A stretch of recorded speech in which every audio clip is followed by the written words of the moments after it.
Note 5 high-tech robbers are breaking into networks of governments, nonprofits, and hospitals. Each time they're exploiting security vulnerabilities and holding entire systems ransom. Fox 46's Matt Grant is live in the newsroom for us. Matt, one local college is actually a victim of hacking. So how are staff members handling that?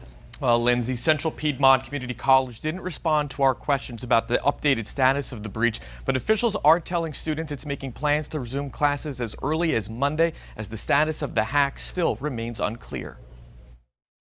Ransomware attacks are definitely on the rise. It's been nearly 10 days since cyber thieves launched a ransomware attack on Central Piedmont Community College, locking computers and students out of class. So we turn to the expert. Teresa Payton is a former White House Chief Information Officer and CEO of Fortalice Solutions, a Charlotte-based cybersecurity consulting firm. She says ransomware attacks are up 500% during the pandemic. It's going on at such a rapid pace. Almost everybody in the cyber criminal syndicate underworld has decided to get in on the action.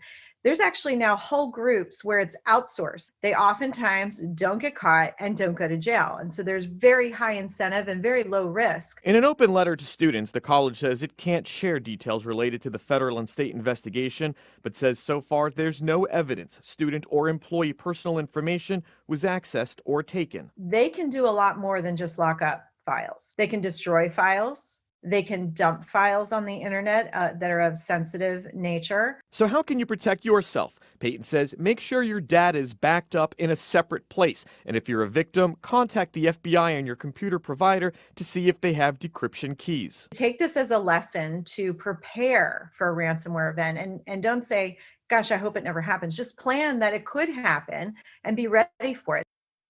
Payton says hackers are emboldened when companies pay those ransoms. She says if you receive an email with a link and you're not sure, don't click on it unless you know who it's from and what it is. And make sure you change your passwords regularly, because cyber criminals like to look at old stolen passwords from previous data breaches and use them, because people tend to reuse those passwords over and over. Live in the newsroom, Matt Grant, Fox 46.